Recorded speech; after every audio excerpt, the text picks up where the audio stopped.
স্ত্রীর নির্যাতন থেকে রক্ষা পেতে 999-এ ফোন করে সহায়তা চেয়েছেন এক বৃদ্ধ। খবর পেয়ে পুলিশ গিয়ে তার খোঁজ খবর নেন। ঘটনাটি বরিশাল নগরীর নতুল্লাবাদ লুৎফর রহমান সড়কের তুষার ভিলায়।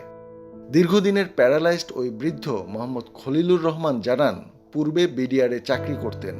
দীর্ঘদিন ধরে রোগাক্রান্ত হয়ে বিছানায় পড়ে রয়েছেন। এই অবস্থায় তার স্ত্রী দুর্ব্যবহার করে। দুর্ব্যবহারের কারণে সন্তানেরাও বাসায় থাকতে পারে না। 3 দিন আগে তার স্ত্রী তাকে ঘরে তালাবদ্ধ করে চলে যায়। তাই নির্যাতনের হাত থেকে রেহাই পেতে 999-এ ফোন। ক্লেম করছি পুলিশের কাছে যে আমি এই বিপদে পড়ছি, আমাকে রক্ষা করেন। এই জন্য তারা আমরা রক্ষা করার জন্য আসছে। কেন ক্লেম করলেন পুলিশের কাছে? ক্লেম করলাম এই জন্য যে আমি বিপদে পড়ছি, আমারে মাইটদের করতেছে, আপনারা দেখেন একটু। কে মারধর করছে? আমার ওয়াইফ। কি কারণে কবে মারধর করছে আপনাকে? ও প্রায় দিনই কেমন করে। কারণ কি? খাওয়া দাওয়া সব অসুবিধা। স্বজনরা জানান, ওনার এখন বৃদ্ধ বয়স। এই বয়সে তিনি যেখানে থাকতে স্বাচ্ছন্দ্য বোধ করবেন সেখানেই যেন তাকে থাকতে দেয়া হয়, তার ব্যবস্থা করা হয়। আব্বু হচ্ছে ইন্ডিয়া গেছিল চিকিৎসার জন্য, তো ওইখানে বসে অনেক আব্বুর উপরে অনেক অত্যাচার হয়েছে, সে বলছে। এখন সেটা তো আমরা দেখি না, জানি না। তো পরবর্তীতে ইন্ডিয়া থেকে আসার পর একদিন ওই খাট থেকে পরে একটু ব্যথা পাইছে, হসপিটালে নেওয়া লাগছে, সেলাই লাগছে 3টা। তারপরে হচ্ছে এরপর থেকে সে বিছনায় পড়ে গেছে। তো এরপরে দেখলাম যে মানে আমার মার তার উপরে খুবই অবহেলা। মানে সে তার চিকিৎসা করবে না। আমার বড় আপু আসছিল, ভাই আসছিল, যে সমাধান যে 2জন লোক রাখা হোক, সেবা যত্ন। তুমি যেহেতু পারতেছো না, তুমি নিজে অসুস্থ, না আমি কিছু পারবো না, আমি টাকাও দিতে পারবো না, কোনো কিছু করতে পারবো না, তোমাদের বাবা তোমরা দায়িত্ব না। এখন আমরা যাওয়ার পর ফোন দিছি, ফোন টোন সব তখন কবজা করে নিয়েছে। আমরা বের হওয়ার পর থেকে কারোর সাথে কোনো যোগাযোগ আমার বাবারা করতে দেয় না। আমি প্রায় কয়েকদিন পরেই আসছি, আব্বুরে দেখতে ঢুকতে দেবে না, যে না তোমার দেখা দরকার নাই। তার এই যে অর্ধেক সম্পত্তি তো আছে, 7% জমির অর্ধেক সম্পত্তি তার। এইটাই প্রত্যেকটা ঝগড়ার আগায় মাথায় এই কথাটা সে বলবে যে আমার অর্ধেক আছে, তোমরা কি করার কইরা নাও, তোমার বাবারা তোমরা নাও, তোমার বাবার তো বাবা বুঝুক।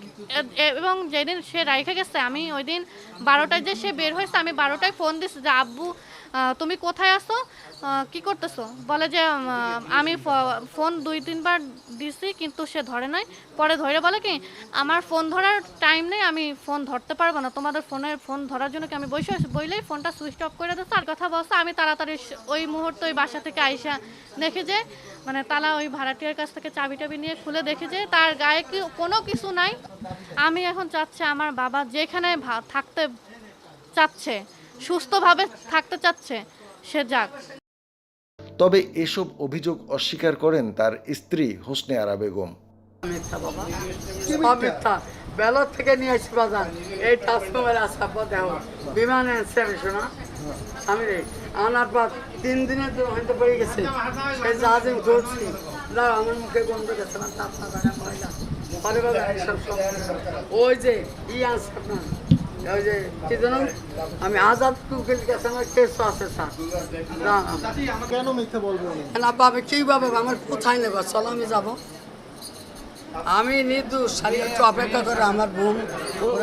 উনি দোষী, উনি মিথ্যা বলতেছে কেন, কারণটা কি এটা আমি জানি না। আব্বা পড়ে যাওয়ার পরে আমার গলায় রমে গেছে, কোনো আল্লাহ জানি কে এসে আমার গলা স্পষ্ট ক্লিয়ার ডাক দিতে করে, আমার কথা কেউ বোঝে না। ভাত খাওয়া খাতেছে না, ভাত খালি পায়খানা যাবো, কি জানাবে মসজিদে বলতে পারবো, কোরআন সঙ্গে বলতে পারবা। ঘটনাস্থল পরিদর্শনকারী পুলিশ কর্মকর্তা জানান, খবর পেয়ে এসে ওই বৃদ্ধের সাথে অন্যান্য আত্মীয় স্বজনকে দেখতে পায়। এখন তারা যদি কোনো লিখিত অভিযোগ করে তাহলে তার আইনানুগ ব্যবস্থা নেওয়া হবে। ছিল ডিউটি অফিসারে সম্ভবত ফোন দিয়ে আমাদেরকে এখানে আসতে বললো যে এখানে একজন বীর মুক্তিযোদ্ধা অবসরপ্রাপ্ত, তো উনি বাসায় আটক আছে, ঠিক আছে, তো তাকে হচ্ছে আটক আছে, এইটার খবর পাই আমরা এখানে আসছি। আসার পর দেখি তিনি বাসায় আছে, তার মেয়ে আছে, তার ভাইরা সবাই মিলে রুমে আছে আর কি। এই তো উনি ওই মুক্তিযোদ্ধা ইয়া করছে যে হচ্ছে ওনাকে মারধর করছে ওনার ওয়াইফ। তো ওনার ওয়াইফের সাথে কথা বলে ওনার ওয়াইফ বলছে না, মারধর করা হয় নাই। এই বিষয়ে তাদেরকে বলা হলো, দুই পক্ষকে বলা হলো যে ওনাদের যদি অভিযোগ থাকে ঠিক আছে ওনারা অভিযোগ দায়ের করবে, থানায় যোগাযোগ করতে বলা হলো। উনি বলছে ওনা এখানে থাকবে না, ওনার ভাইয়ের বাসায় যাবে। আমরা বললাম আপনার যেখানে যাওয়ার সবখানে উনি যাইতে পারবে, ওনার স্বাধীনতা আছে, উনি যেখানে যাইতে পারবে। আমাদের কাছে উনি বলছে যে আমি এখান থেকে যাইতে চাই, আমাদের কোনো সমস্যা নেই, যে আপনি যদি যাইতে চান আপনি যান, এটুকুই আর কি। হ্যাঁ, ওনাদেরকে বলছি আপনারা যদি কোনো অভিযোগ থাকে আপনাদের ইসের বিরুদ্ধে আপনারা আসেন, অভিযোগ জানান, আমরা আইনি ব্যবস্থা নেব। কাউসার হোসেন রানা, চ্যানেল 24, বরিশাল।